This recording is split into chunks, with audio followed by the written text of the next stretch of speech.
is hyperactive and, has different attentions, different interests, then they'll say, okay, this is a temporary period. This is a teenager, for God's sake. In Germany and America, we made a money machine out of it. And the World Psychiatrist Organization has listed 5,000 plus symptoms. So every one of us then is sick. Yeah. So, we have to just also understand this, right? So our intelligence, our intellectualism categorizes things, then makes more details, but you have to zoom out and take a look at this kid's abilities or this person's abilities. I work with the adults who's got attention deficit and hyperactivity disease myself. Yeah. Today in the afternoon is stimulated, especially females suffer from this. And neurofeedback helps, and Thomas and I, we are cooperation partners. I welcome his methods, and I thank you so very much for bringing us together. So I don't know if you remember it or not, but you did that. So, and this is also one of the best COVID cooperations. We got to know each other in the middle of COVID crisis, and Thomas Weidauer and NeuroLife Balance is a cooperation partner of mine right now, and because it works. Very good, very good. Glad that I could connect the both of you. Yeah. So thank you. Coming back to your entrepreneurial journey. I always say it's all about mindset, yeah. And is there one mindset shift that helped you especially to excel, to become successful and to build your organization? My shift came with the really studies of neuroscience. Mm-hmm. And then also it came when I understood being afraid of things but still do it. Yeah, exactly. I was really afraid. I was afraid to open a company in Shanghai. I was afraid to move to larger rooms if I can pay the rent, and but I was afraid, but I still did it. Basta. Basta. Yeah, and this is a very good hint for all of our listeners and people watching this. That everyone has fear at a certain point.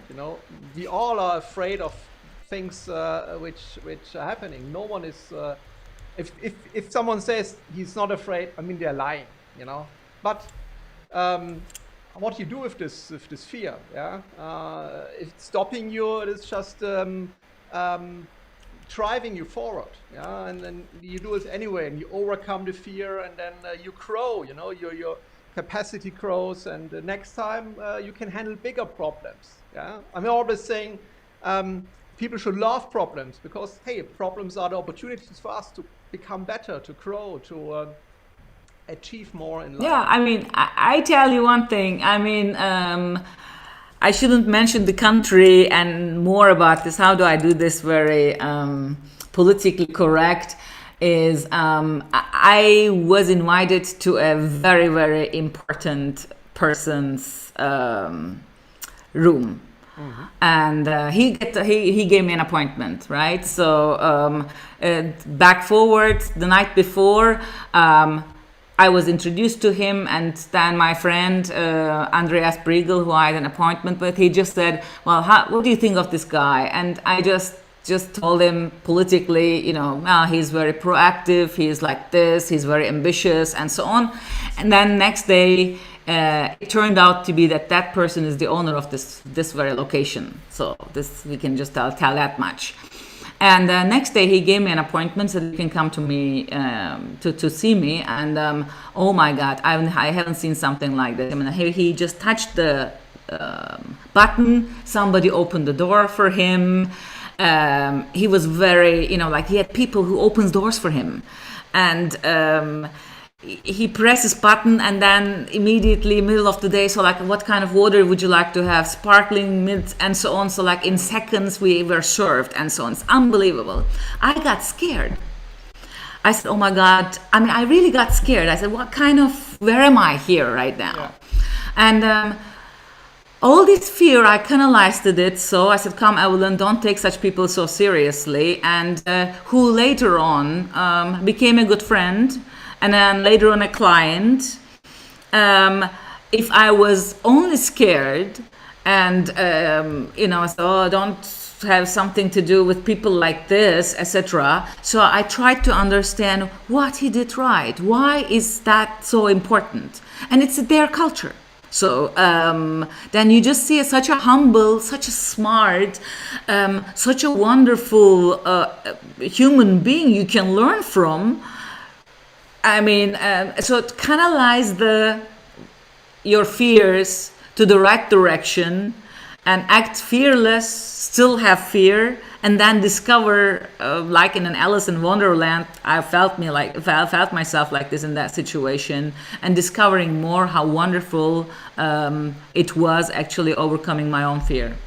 Yeah, and the stories we're telling ourselves. Yeah, I mean, often we tell ourselves stories that something is happening, and oh, this will have this impact, and then we make it bigger and bigger, and then we realize, hey, it's not at all like this, it's completely different.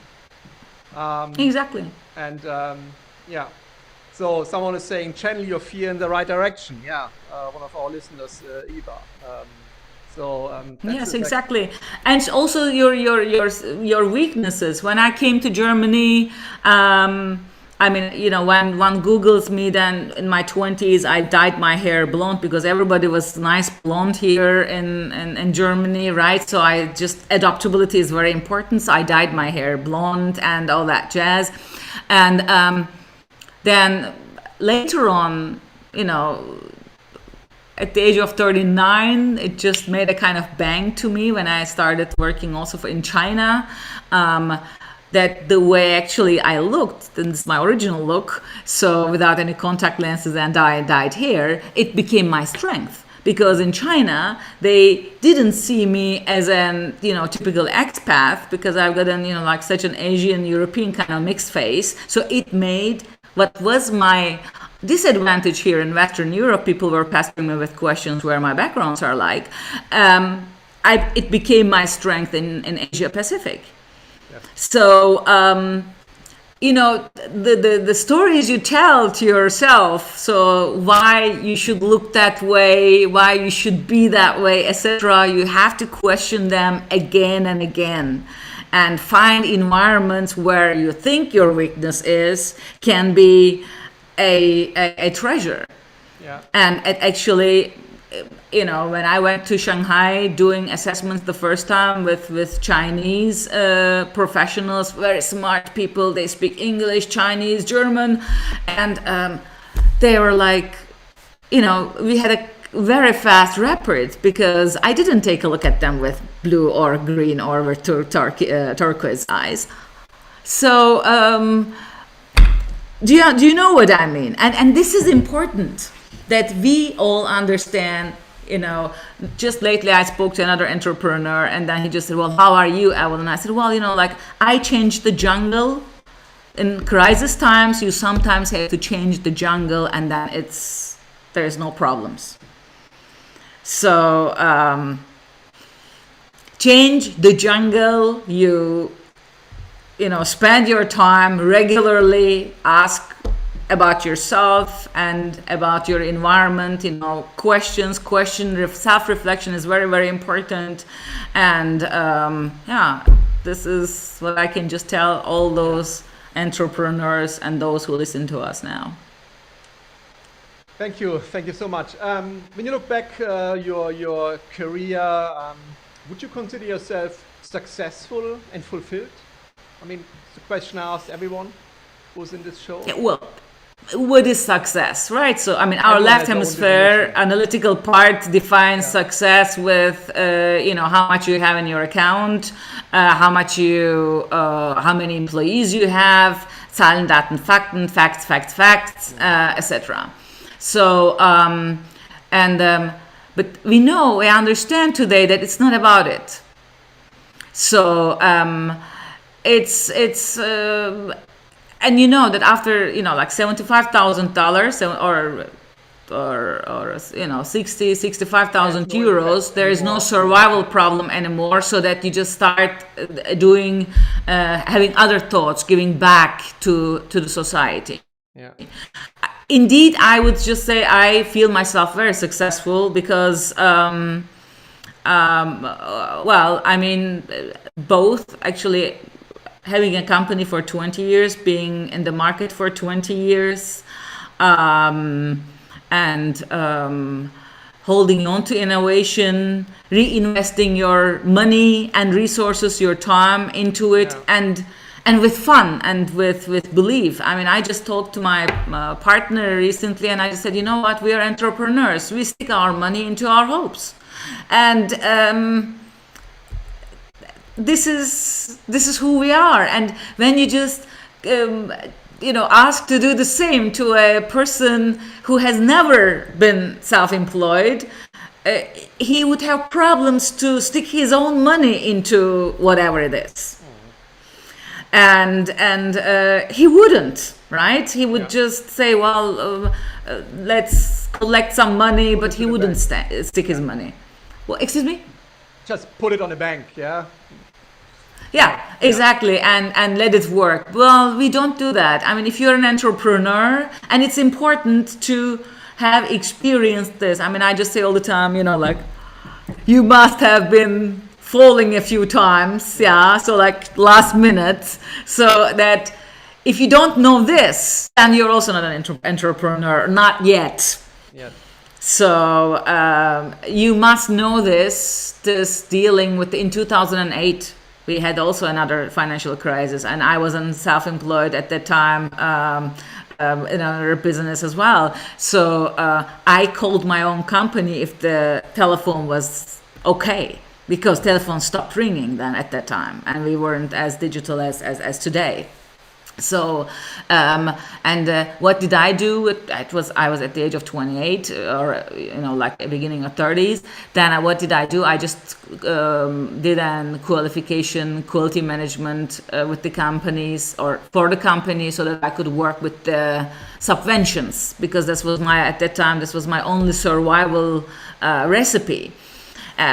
As you know, in crisis, if you're in the service industry, the first thing they cut is service prices, training, education, whatnot is then way too expensive.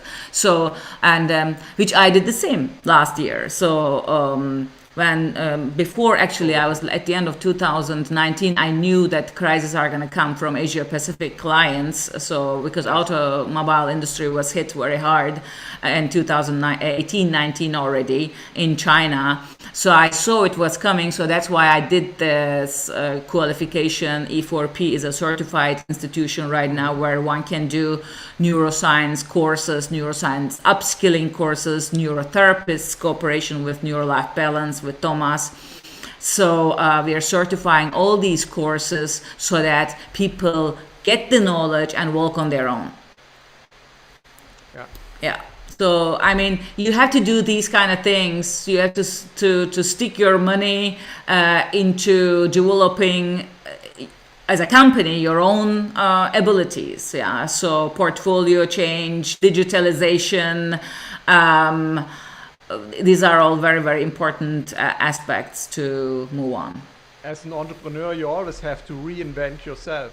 I mean, this is not that you do one thing and you do this for the rest of your life. No, I mean, I have a company who is also operating for 20 years now, and I mean, this is up and down, and you always have to find new ways, and you have to discover new markets and offer new services.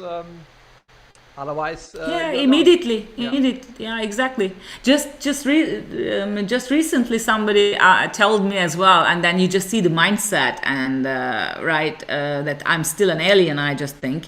And welcome to the club, Sebastian. So he worked for the groups, for well-known groups around the world, all over his life, and then he just told me.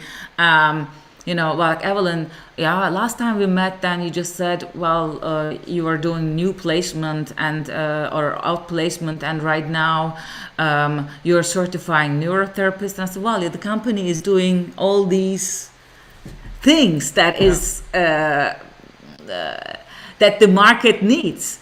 And then he was like, yeah, I mean, you're too fast for this world.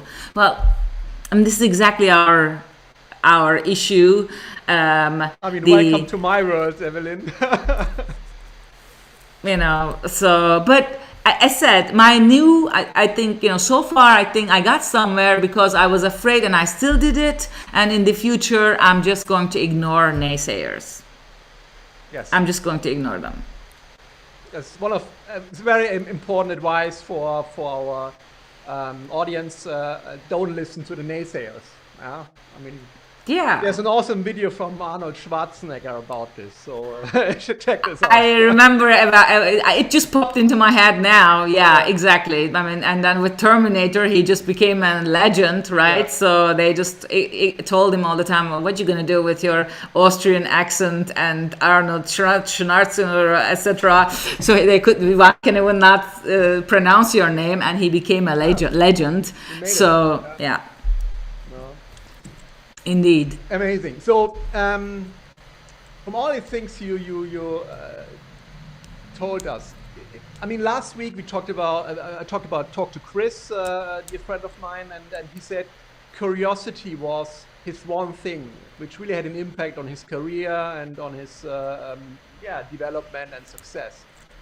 So, if you look back on your life, is there one thing where you say, hey, this really had a massive impact on my life, on my business? Yeah. I was, as a child, I loved writing. Mm-hmm. So really per hand, and I read encyclopedias and really large books, and then I wrote my learnings by hand. And I was a learning junkie from the beginning on. So because I felt comfortable with it. And at school, people just called me, two bad things because I knew everything. But yeah, I think, to be a learning junkie, let me formulate it this way in a radical manner. Yeah, to be hungry to know more, to learn more, whatever you're interested in, and there's nothing wrong with this. I just posted recently multi-potentialite video from the concept, right? So it's okay to have different interests. You can be a psychiatrist and a violin player at the same time. So what? This is you can be an editor and a graphic designer and a sociologist. Your strength. I also was years long going to be too many things. If you just canalize it, indeed, I have a few so-called limited companies, GmbHs. So separate the services, whatever you do. So of course, it shouldn't look like one limited company and we do anything for money. This is also not okay. And canalize your services under good names, and also if you have the possibility under legal entities, let it be a limited company or in a legal form. This is important if you want to succeed, especially by SMEs in Germany or German-speaking world. or groups, cooperates. This is important. And I have to just say to all those colleagues, consultants who do have issues not to cooperate with the others, yeah, so the times are over. So yes. Variety makes life interesting. We have to and funnily, I mean, I will just be radical and say this right now. In Europe, we just talk about teamwork and being together and so on, up and down. It just comes out of our ears. But teamwork is actually experienced and exercised, not experienced, exercised by Asian Pacifics a lot better than we do.